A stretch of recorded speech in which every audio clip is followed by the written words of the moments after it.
안녕하세요. 나의 사랑하는 책입니다. 오늘은 토저 목사님의 하나님을 추구하라 라는 책을 소개하는 5번째 시간입니다. 오늘은 믿음에 대한 이야기입니다. 믿음이 무엇인가? 성경에서 말하는 믿음이 나에게 있는가? 이 두 개의 질문에 대답할 수 있다면 7장 영혼의 응시라는 글을 마음으로 이해했다고 말할 수 있을 것 같습니다. 그런데 토저 목사님은 성경은 믿음에 대한 정의를 분명하게 하지 않는다고 하십니다. 즉 믿음은 이것이다 라고 딱 부러지게 말하지는 않는다는 것입니다. 그럼에도 성경은 믿음에 대해 이야기합니다. 그래서 토저 목사님은 믿음의 정의가 아니라 행동의 영역에서 경험하는 믿음에 대해 말씀하십니다. 오늘의 내용을 더 간단하게 줄이면 이렇게 말할 수 있을 것 같습니다. 믿음이란 실제로 예수님을 바라보는 것이다.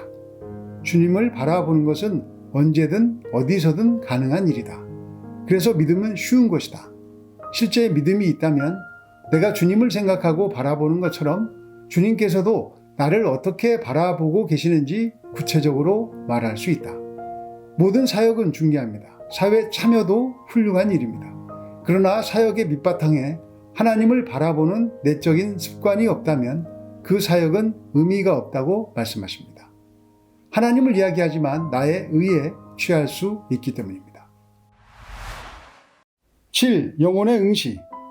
믿음이 그토록 절실히 중요한 것이요 하나님을 추구하는 데 없어서는 안 될 필수 요소라면 가장 귀한 이 선물이 과연 우리에게 있는지 주의 깊게 살펴보는 것이 지극히 당연합니다.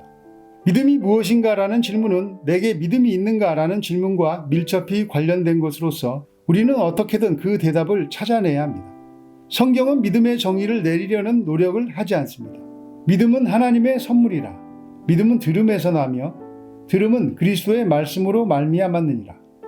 성경이 분명히 말하는 것은 여기까지입니다. 이제부터 우리는 행동의 영역에서 경험하는 믿음에 대해 생각할 것입니다. 우리의 사고는 이론적인 성격이 아닌 실제적인 성격을 띌 것입니다.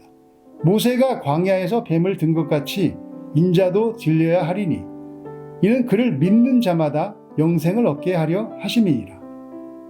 이 구절을 읽을 때 중요한 사실을 발견할 것입니다.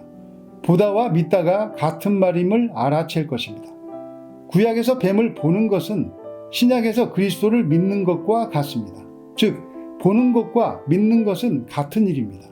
또한 그는 이스라엘 백성이 놋뱀을 본 것은 육신의 눈으로 한 일이지만 믿는 것은 마음으로 하는 일이라는 점도 이해할 것입니다.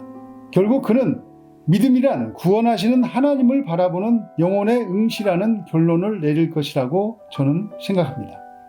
믿음은 예수께 마음의 관심을 집중하는 것입니다. 하나님은 이런 의향을 품는 것 자체를 우리의 선택으로 여겨주시며 우리가 이 악한 세상에서 집중을 방해하는 수많은 것들에 둘러싸여 살고 있다는 점을 감안해 주십니다. 믿음은 자기 미덕을 최소한으로 봅니다. 본질상 자기 존재를 거의 의식하지 않습니다. 믿음은 믿는 대상에만 전념할 뿐 믿는 행위 자체에는 주의를 기울이지 않습니다. 하나님을 바라보는 사람은 자기 자신을 보지 않습니다. 믿음 자체는 공로가 아닙니다. 믿음의 가치는 믿음의 대상에 있습니다. 믿음은 하나님께 눈길을 돌리는 것입니다. 자, 믿음의 마음으로 하나님을 응시하는 것이라면, 그리고 그 응시가 모든 것을 보시는 하나님의 눈과 나의 내면의 눈이 만나는 것이라면 그보다 더 쉬운 일은 세상에 없을 것입니다. 이 일은 단순합니다. 장비는 고장나거나 분실될 수 있고 물은 셀 수 있으며 기록은 소실될 수 있고 목사는 지각할 수 있고 교회는 불탈 수 있습니다. 이런 것들은 다 영혼 밖에 있는 요소로서 사고나 기계의 결함에 좌우됩니다. 그러나 보는 것은 마음에 이르기에 서 있든 엎드려 있든 교회라고는 찾아볼 수 없는 곳에서 임종의 고통 속에 누워 있든 상관없이 얼마든지 할 수 있습니다. 또한 믿는 것은 보는 것이므로 언제든지 할 수 있습니다.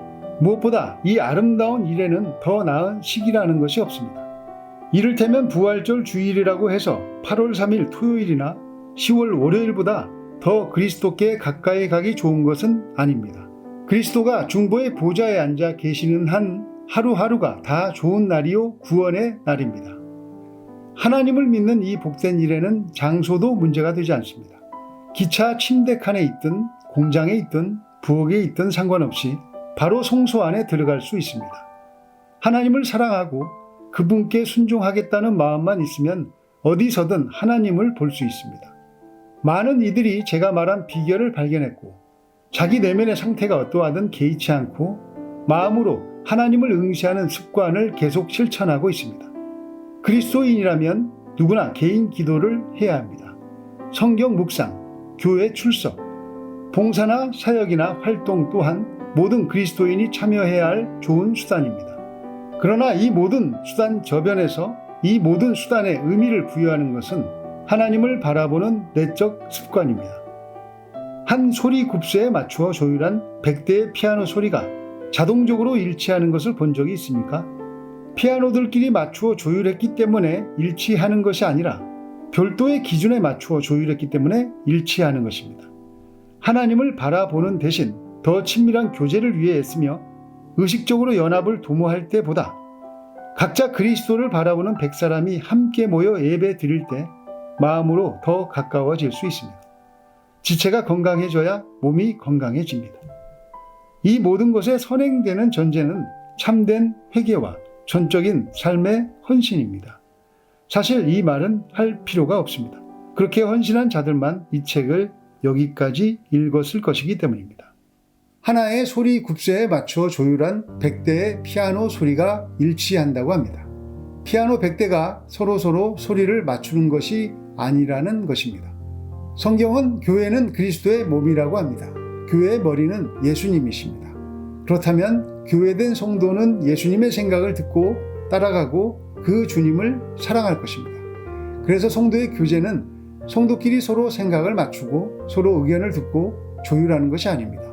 예수님께서 무엇이라고 했는지 듣고 그것을 나누는 사람이 되는 것이 성도의 교제일 것입니다.